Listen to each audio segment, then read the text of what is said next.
Olá, boa tarde. Sinal de alerta na economia brasileira. Um levantamento do Instituto Brasileiro de Economia da Fundação Getúlio Vargas revela que, em junho, 13,3% dos brasileiros usaram toda a reserva financeira que tinham para pagar as contas. E você vai ver também no Jornal da Assembleia de hoje. A Assembleia cediu o lançamento da Associação Internacional dos Parlamentares para a Paz. Frente Parlamentar Ambientalista lança projeto para fortalecer os conselhos municipais do meio ambiente. Projeto de lei quer tornar lixo plástico em saúde, emprego e renda. Projeto de lei quer intensificar campanhas para evitar acidentes com rede elétrica. A partir de agora, no Jornal da Assembleia. Fim dos conflitos humanitários. Este é o objetivo da Federação para a Paz Universal.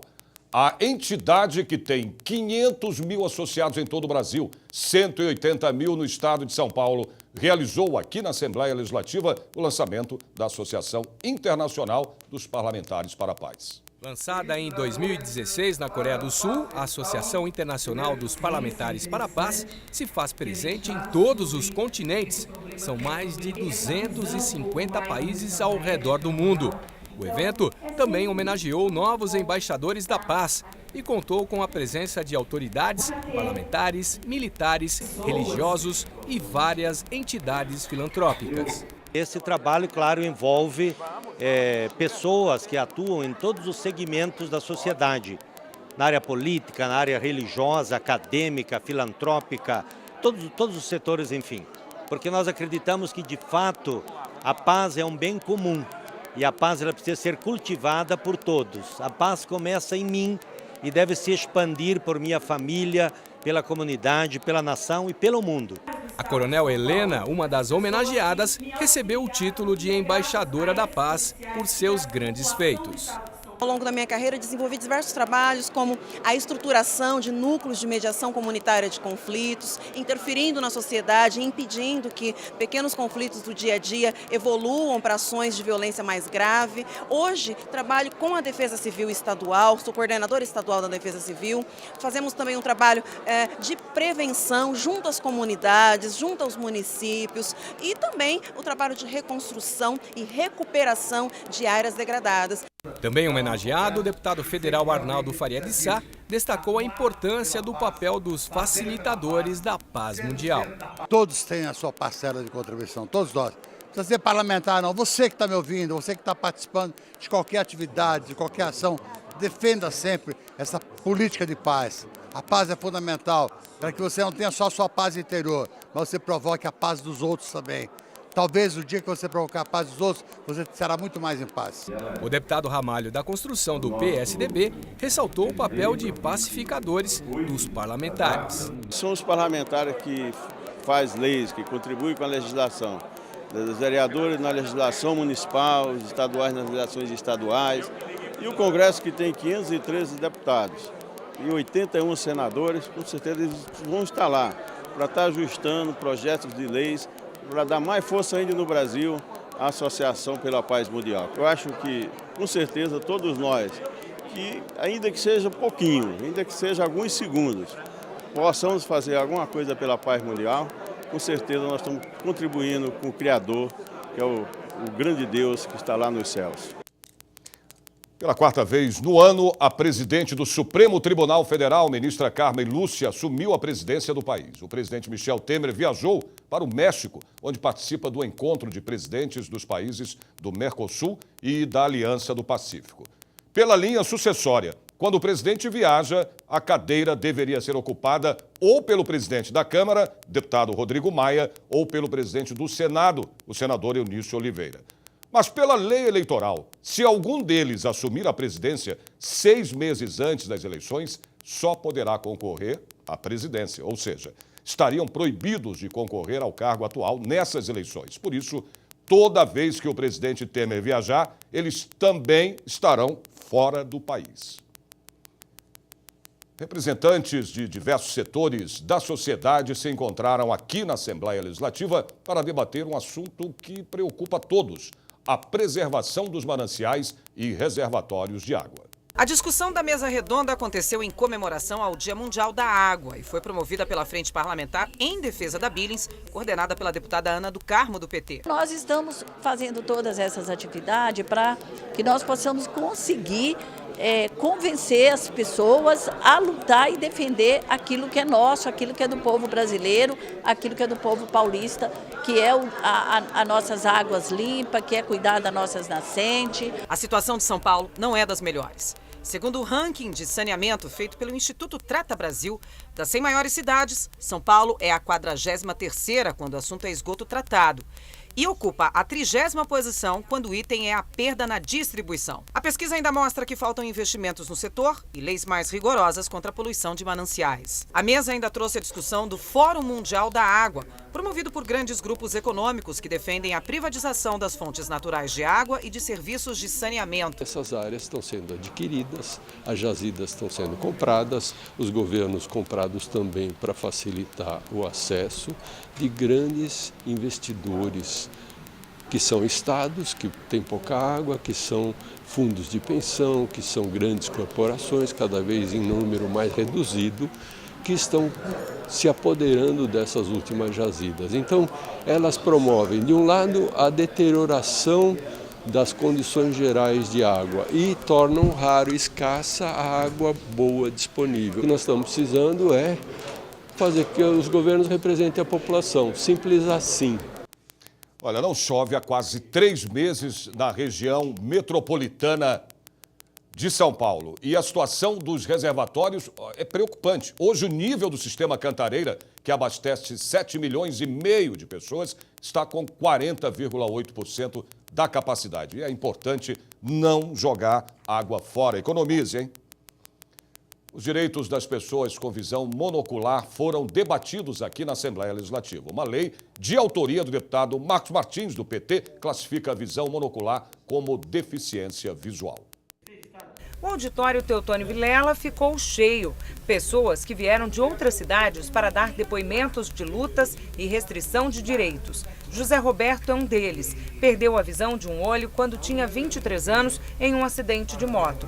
De lá para cá, foram muitos os desafios. O que a gente está pedindo é o reconhecimento federal dessa lei, que é justamente para cotas em empresas privadas, cotas em empresas públicas, em processos de concurso, federal, estadual, municipal, o que for. Na mesa, Padre Severino, membro da Pastoral da Terra e um dos primeiros a trazer essa discussão aqui para o Parlamento Paulista. Somos milhões no Brasil. Eu contei minha história, que eu era um profissional e ao perder uma vista eu perdi a profissão. Não tive nenhuma indenização, perdi a profissão que eu tinha e fica por isso mesmo. Entre as causas mais comuns da visão monocular estão anomalias congênitas, doenças infecciosas intraoculares, glaucoma, doenças da retina ou córnea e acidentes. Este também foi o caso do César, que perdeu a visão em um acidente de carro. Desde então, luta pela garantia de direitos para todos.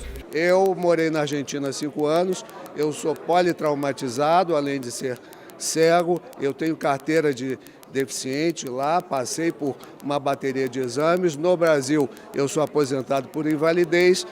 No entanto, quando eu retornei, não querem conceder meu direito. Eu tenho direito à isenção de imposto de renda, acabou de ser rejeitado. As pessoas vão comprar carro, não pode. A iniciativa do encontro foi do deputado pelo PT, Marcos Martins, que também é autor da Lei 14.481 de 2011, que classifica a visão monocular como deficiência visual. À medida que temos deficientes, é responsabilidade do poder público. E nós precisamos dar uma resposta. Já deu um passo. 16 estados. Será que até quando nós não vamos reconhecer leis aprovadas em 16 estados? Essa é a luta, esse é o desafio.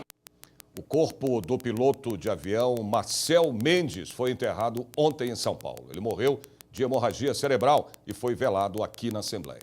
Marcel Mendes tinha 57 anos e morava em Mascate, a capital e maior cidade em Omã, na Arábia. Era piloto da Oman Air. Foi cooperador na Índia e congregava em Dubai. Parentes compareceram ao velório realizado no Hall Monumental aqui na Assembleia Legislativa.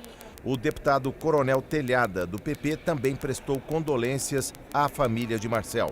O corpo do piloto foi enterrado no cemitério Horto Florestal, na zona norte da capital paulista. Marcel Mendes era casado e deixa 2 filhos.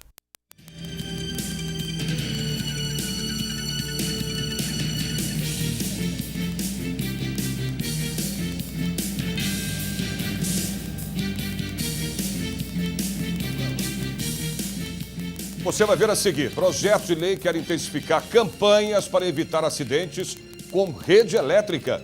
Nós voltamos em 1 minutinho. Até já.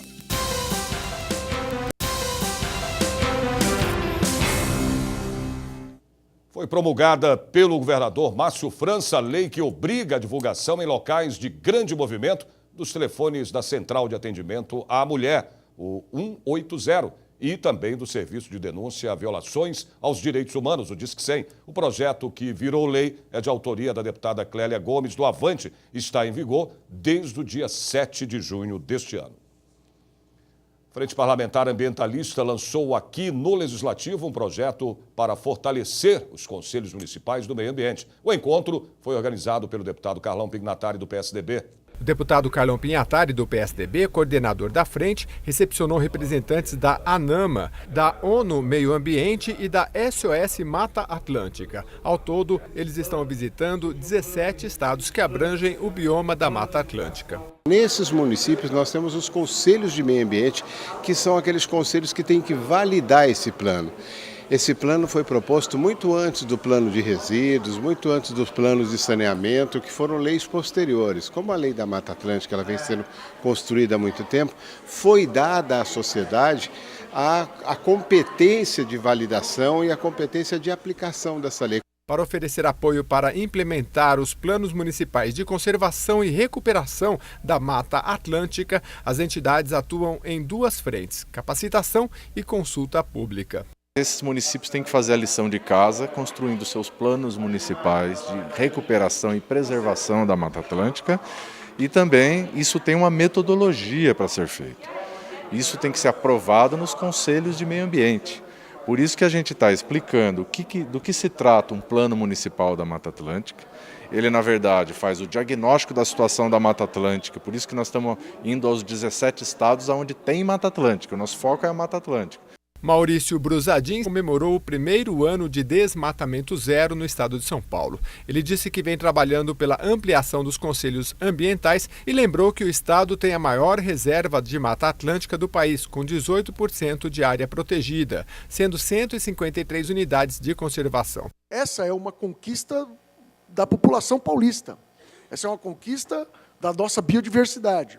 Mas esse território todo não pode ser gerido sem a participação do seu entorno, dos quilombolas, dos índios, etc. Então, quando a gente amplia os conselhos, Rogério, quando a gente traz a sociedade para o debate ambiental, a nossa tese ganha força.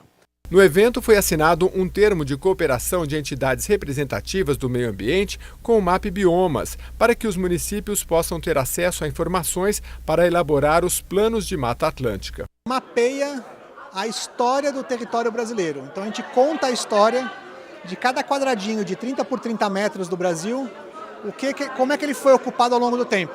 Então, por exemplo, se ele começou como floresta, um outro momento ele virou pasto, depois ele virou agricultura, depois ele voltou, virou área urbana, etc. Então a gente conta a história do território brasileiro em quadradinhos de 30 por 30 metros, desde 85 até os dias atuais.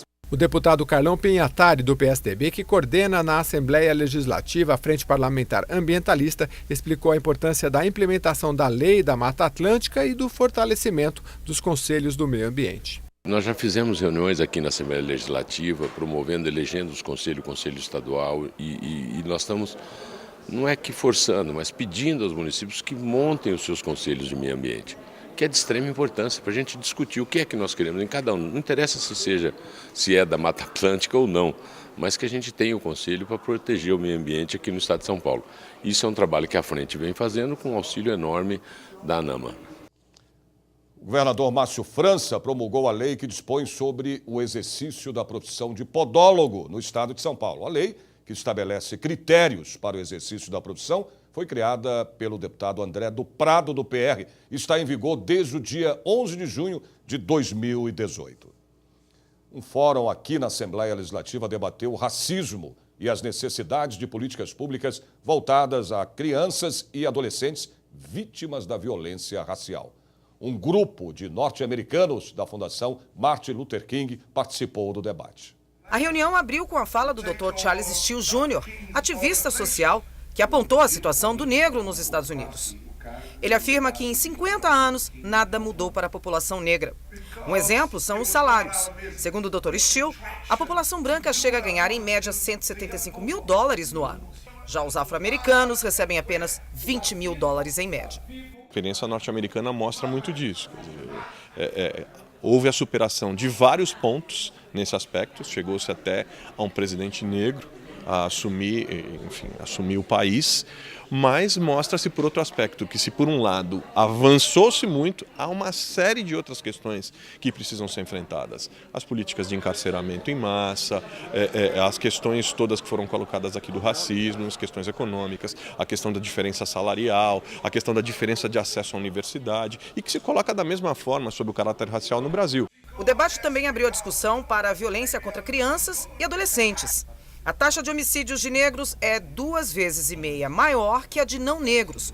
E 70% das vítimas de estupro no Brasil são crianças e adolescentes. Nós estamos próximos da concretização do primeiro comitê estadual pela redução de homicídios na infância e na adolescência em São Paulo. Isso é fundamental, é uma parceria inédita da Assembleia Legislativa via Comissão de Direitos Humanos, que eu presido, o Unicef, Fundo Internacional da Infância das Nações Unidas, e o Governo do Estado de São Paulo. Encontra-se nesse momento na mesa do governador, a gente aguarda ansiosamente a assinatura do governador Márcio França, mas eu não tenho a menor dúvida de que esse comitê também será um instrumento importantíssimo para a gente avaliar, para a gente fiscalizar, para a gente monitorar e, mais do que isso, para a gente qualificar as políticas públicas voltadas para essa população, crianças e adolescentes, que são grandes vítimas da violência no nosso país.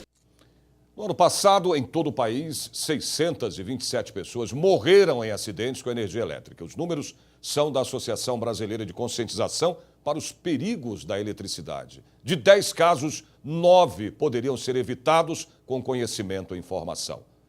Por isso, o deputado Carlão Pignatari, do PSDB, criou um projeto de lei que intensifica campanhas de alertas para os riscos de acidentes na rede elétrica. Veja agora na reportagem da Priscila Silvério.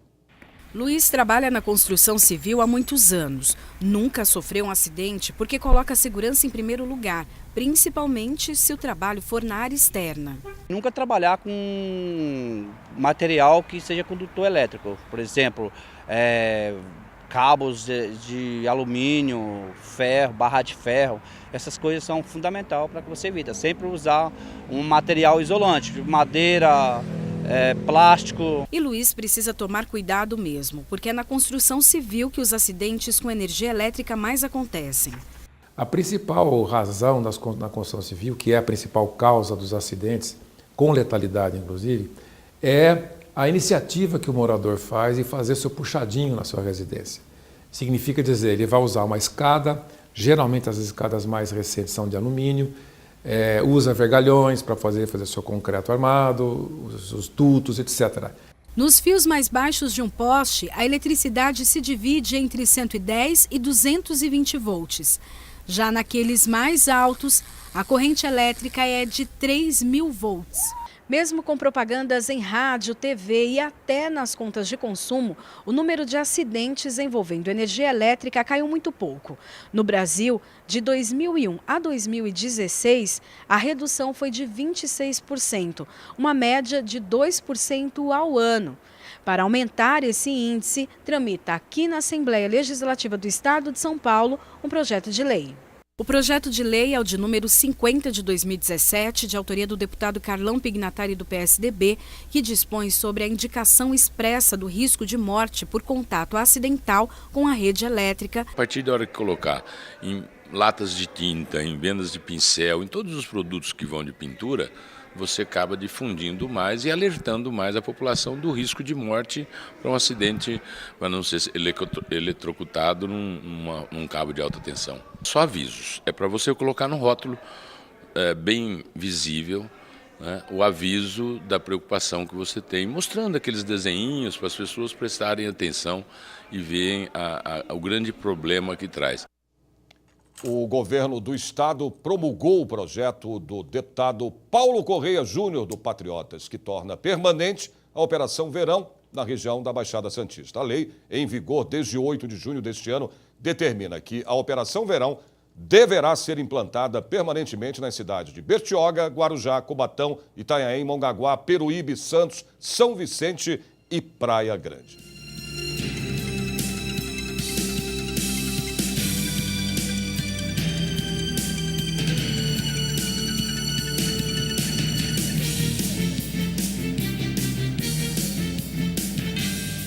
O projeto de lei quer tornar lixo plástico em saúde, emprego e renda. Os detalhes você tem depois do intervalo. Voltamos já.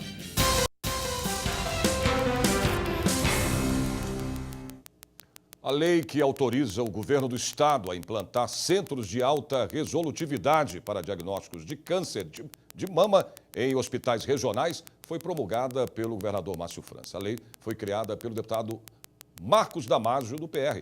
Um centro de alta resolutividade de referência já funciona há anos no Hospital Pérola Byington. A lei está em vigor desde que foi publicada no dia 8 de junho deste ano. Alunos de uma escola estadual da Zona Sul de São Paulo conheceram o Palácio 9 de Julho durante uma visita monitorada. A repórter Caterina Acuti acompanhou. Anikésia tem 14 anos e está no 9º ano do ensino médio. Apaixonada pelas aulas de história, estava curiosa para visitar o Palácio 9 de Julho e aprender na prática tudo aquilo que tem visto em sala de aula. Estou achando bem interessante, eu não achava que fosse assim, sabe? Tem até as exposições dos artistas e eu fiquei bastante surpresa. O professor Rodrigo, que está até aqui, ele falava sobre os parlamentares, né, a criação de leis da Assembleia. Aí eu fiquei curiosa para saber como é que era. No espaço 5º Centenário, os jovens apreciaram a exposição de quadros Impulso, do artista plástico Oswaldo Ruivo. Depois, foi o momento de conhecer o principal plenário da casa, Juscelino Kubitschek, e acompanhar o pequeno expediente. O fato de simplesmente a gente falar o que são os 3 poderes, né, a importância da divulgação do poder do povo, né, nas decisões, tudo isso é meio abstrato, né, enquanto está só em sala de aula. E aqui mostra uma nova realidade, né? Como eu conversei com alguns alunos, eles não tinham nem noção do que era a Assembleia, né? Achavam um lugar meio frio, que afastava a população. E esse primeiro contato que eles tiveram já deu uma nova dimensão para eles, né? As visitas monitoradas acontecem às terças, quartas e quintas-feiras, das 14 às 15 horas, e é aberta ao público. Para agendar, é preciso entrar em contato com a Divisão de Comunicação Social. E a Assembleia Legislativa promulgou a lei do deputado Jogiato, do MDB, que obriga a criação do cargo de técnico em imobilização ortopédica no quadro de pessoal dos hospitais da rede estadual de saúde de São Paulo. A lei estabelece critérios para a contratação desses profissionais e entrou em vigor a partir da publicação no Diário Oficial do Legislativo no dia 12 de junho deste ano. Milhões de embalagens plásticas e garrafas PETs ainda são um dos principais agentes poluidores do meio ambiente. O projeto de lei da deputada Rita Passos, do PSD, quer mudar esse quadro e tornar lixo plástico em emprego e renda. O plástico é um dos maiores responsáveis por danos ao meio ambiente e à saúde humana quando descartado de maneira incorreta. Demora mais de 100 anos para se decompor na natureza e ainda colabora para assoreamento de rios e córregos, entupimento de bueiros e galerias fluviais, principais causas de inundações nas áreas urbanas nos períodos de chuva. Sua incineração sem controle leva à produção de gases tóxicos altamente nocivos. Dentre as embalagens plásticas, destaca-se a PET, sigla para polietileno terefitalato. De origem inglesa, o composto químico foi desenvolvido como fibra sintética para a indústria têxtil, sendo utilizado dessa forma no Brasil desde 1988. Hoje, o Brasil é responsável por 80% da indústria PET, a maior deste segmento na América Latina. A origem do PET está na fibra de poliéster.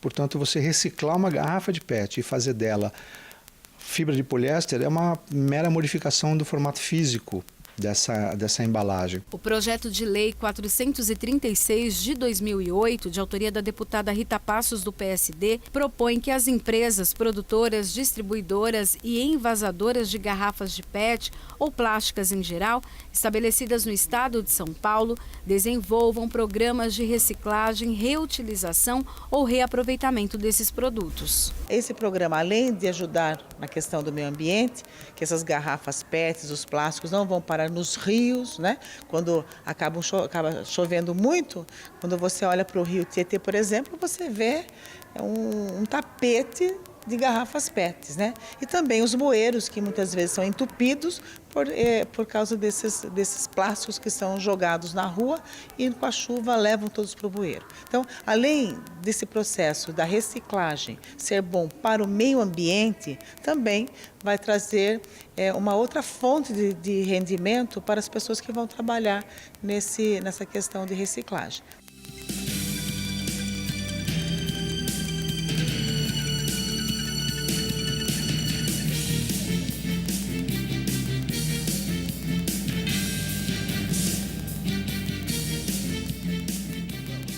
Por hoje é só. O Jornal da Assembleia desta segunda-feira termina aqui. Lembrando a você que a partir das 2h30 da tarde, a TV Alesp transmite ao vivo a sessão plenária. Você também pode acompanhar através do YouTube, do nosso site, pelo portal nosso aqui, que é o al.sp.gov.br. A gente se vê de novo amanhã, a partir do meio-dia. Até lá e uma ótima tarde para você.